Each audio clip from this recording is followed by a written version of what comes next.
దయచేసి శబ్దంలో ఉందండి.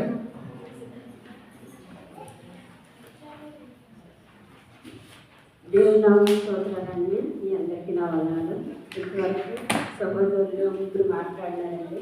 2 మాటలు మొదటి మాట, తండ్రి మీరు ఏం చేస్తున్నారు, వీరికి కనుక వీరిని క్షమించమని తండ్రి ప్రార్థిస్తున్నాడండి. అలాగే రెండవ మాట, నేడు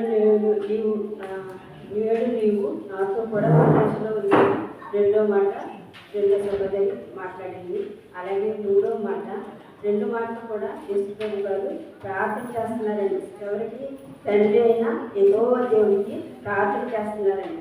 అలాగే మూడో మాట, కుమారుడు తల్లి బాధ్యతను కుమారుడు వివాహానికి అప్పగిస్తున్నాడండి. మూడో మాట, ఆయన పరదేశానికి ఆయన చనిపోతూ ఆయన బాధ్యతని కుమారుని బాధ్యతని తండ్రికి అప్పగిస్తున్నారండి. 3 మాటలు మనం సహోదరులు మనం చెప్పగా మనం విన్నామండి. అలాగే 4వ మాట వచ్చేటప్పటికి మత్తయి సువార్త 27వ అధ్యాయం 45-46. మధ్యాహ్నం మొదలుకొని 3 గంటల వరకు ఆ దేశం అంతా చీకటి కమ్మని. ఇంచుమించు 3 గంటలప్పుడు ఏది లామా సబక్తాని బిగ్గరగా కేకవేసి, ఆ మాటకు నా దేవా నన్ను ఎందుకు చేయవద్దు అని అర్థం. అక్కడ నిల్చున్న వారిలో కొందరు ఆ మాట విని వీడు ఏలిని పిలుస్తున్నాడని హేళన చేస్తున్నాడండి. యేసుప్రభు గారు ఆయన శిలువ మీద నుండి ఇంతవరకు ప్రార్థన చేశారు. ఇప్పుడైతే ఆయన ప్రాణం పోతుందండి. ఆయన శరీరం అంతా కూట్లతో నిండిపోయిందండి. ఆయన చేతుల్లో మేకులు కొట్టారు, ఆయన కాళ్ళకి శిరాలు కొట్టారు, ఒళ్ళ కిరీటం పెట్టారండి. ఆయన శరీరం అంతా రక్తం కారుతుంది. ఆ దినంలో నా దేవా నన్ను ఎందుకు చేయవలసిందని ఆయన ఎంతో ప్రార్థిస్తున్నారండి. ఎవరికి? ప్రభు అయిన యెహోవా దేవునికి ఆయన ప్రార్థన చేస్తున్నారనమాట. ఆయన ప్రార్థన, ఎందుకయ్యా నన్ను ఇంతకాలంలో నన్ను చేయవలసలేదు, ఇప్పుడు నన్ను ఎందుకు చేయవలసావు, నేను బాధ భరించలేకపోతున్నాను, నేను చేసిన పాపం ఏంటి? ఆయన ఎంతో బాధపడుతున్నారండి. ఆయన బాధ భరించలేక ఆయన శరీర వేదనకు అంతు లేదండి. మనోవేదన, ఆత్మవేదన, శరీర వేదన, మనోవేదన, ఈ బాధలన్నీ పట్టడానికి కారణం ఏంటండి? ఆయన చేసిన పాపం ఏంటి? ఆయన ఏమైనా పాపం చేశారా? ఆయన ఏం పాపం చేయలేదే. కానీ ఎందుకు దేవుడు యెహోవా దేవుడిని ప్రభువా దేవా ఎందుకు నన్ను చేయవలసింది అని ఆయన ఎంతో బాధతోటి, వేదనతోటి, దుఃఖంతో భరించలేకపోతున్నారండి. ఆయన భరించలేక యెహోవా దేవుడు, ప్రభువా ఎందుకు నన్ను చేయవలసింది, నువ్వు నన్ను చేయవలసితే నేను ఎలా ఉండగలను, ఇంతవరకు నన్ను ఎప్పుడు చేయవలసలేదు కదా, నన్ను ఎందుకు చేయవలసావని ఆయన ఎంతో వేదన చెందుతున్నారండి. అయితే ప్రభు చేయవలసానండి కారణం ఏంటండి? ఆయన ఇవ్వడానికి కారణం మనం చేసిన పాపాలే. మనం పడవలసిన బాధలు, మనం పడవలసిన శ్రమలు అవన్నీ ఆయన భరిస్తున్నారు. ఆయన మన కోసం ఆయన పాపాలు భరించి మనకు రక్షణ తీసుకొచ్చారండి. ఆయన్ని విడిచిపెట్టలేదండి. ఎందుకు విడిచిపెట్టారు ఆయన్ని? మన కోసమే ఆయన్ని విడిచిపెట్టారండి. ఏ బాధైనా భరించవచ్చు, కానీ ఆత్మవేదన భరించలేకపోతున్నారండి. ఎందుకు దేవుడు నన్ను ఏ విధంగా నన్ను విడిచిపెట్టారని ఆయన ఎంతో బాధపడుతున్నాడు. మనోవేదనతో ఆయన ఎంతో ప్రియకుమారుని ఆయన విడిచిపెట్టినందుకు ఆయన ఎంతో బాధపడుతున్నాడు. ఇప్పుడు యెషయా గ్రంథము 59వ అధ్యాయము 1-2 వచ్చినానండి. యెషయా గ్రంథము 59వ అధ్యాయం, పాపిష్టి జనమునకు పరమున పరిశుద్ధతను పరలోకంలో దూతలను కుమారుడు విడిచి వచ్చినట్లు ఇది వచ్చిన సమయం కాదు. ఒంటరిగా ఉండవలసిన, కానీ తండ్రి హక్కును ఉండవలసిన సమయంలో ఆయన విడిచారండి. యేసుప్రభు వారు ఆయన్ని విడిచారంటే కారణము మనం చేసిన పాపలేండి. అంతేకాని ఆయన ఏ పాపము చేయలేదండి. మధ్యాహ్నం మొదలుకొని ఆమోస్ గ్రంథము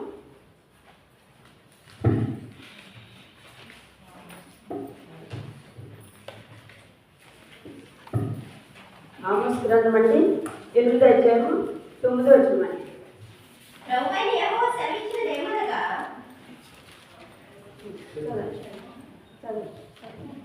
ఆ దినమున నేను మధ్యాహ్న కాలమందు సూర్యుని అస్తమించలేదును, పగటి వేళను భూమి తిని చీకటి కమ్మజేయుదును.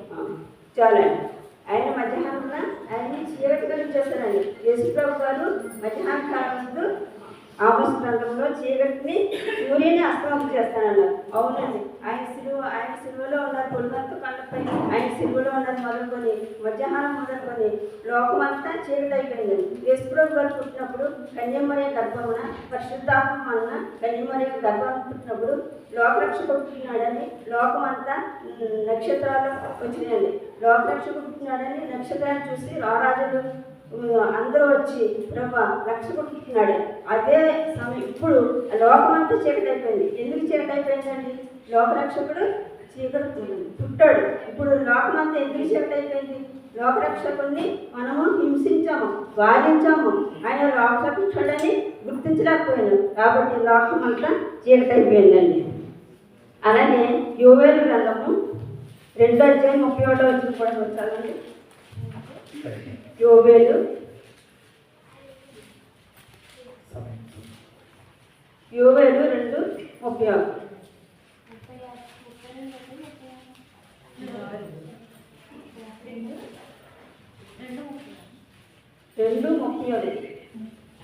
యెహోవా యొక్క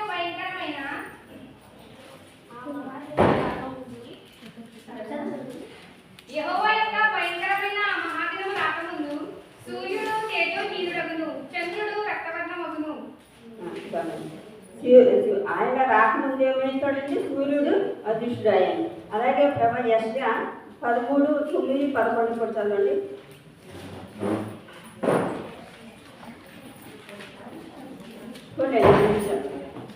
యెహోవా దినము వచ్చుచున్నది, దేశము పాడు చేయుటకును, పాపులను బుద్ధిగా దానిలో ఉండకుండా నశింపచేయుటకును, క్రూరమైన ఉగ్రతతోను ప్రచండమైన కోపంతోను అది వచ్చును.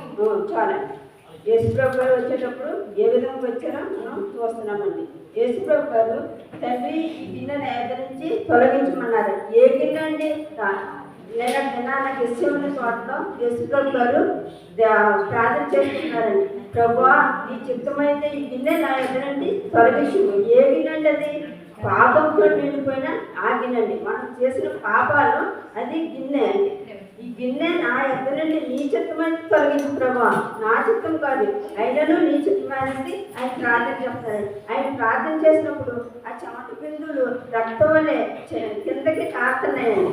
యేసుప్రభు గారు ప్రార్థన చేస్తున్నారు.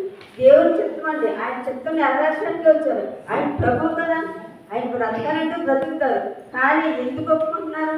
పిలాతు ప్రభా నువ్వు ఏం మాట్లాడవని అడిగారండి. అయితే ఆయన నోరు తెరవలేదండి. ఆయనకి తెలుసు, అయినప్పటికీ ఆయన నోరు తెరవలేదు. చిత్తం నెరవేర్చడానికి తండ్రి చిత్తం నెరవేర్చడానికి ఆయన ఇచ్చారు కాబట్టి ఆయన చిత్తం నెరవేర్చడానికి వచ్చారు కాబట్టి ఆయన మౌనంగా ఉన్నారండి. అలాగే శిష్యులు విడిచిపెట్టేశారండి. శిష్యులు అప్పటి వరకు తిరిగారు, శిష్యులు విడిచిపెట్టేశారు. అయినప్పటికీ ఆయన ఏమి బాధపడ్డది కానీ తండ్రి ఆయన చేయి విడిచారని ఆయన ఎంతో బాధ అనిపించారండి. కానీ ప్రభువా యేసయ్య మా పాపాల గురించి, మేము చేసిన పాపాల గురించి ఆయన శ్రమలు పొంది నిందలు పొంది బాధలు పడి మనకి రక్షణ తెచ్చారండి. ఆయన రక్షణలో మనము భాగస్తులుగా ఉండాలని చిన్న వాక్యం దేవుడు దీవించున్నాను.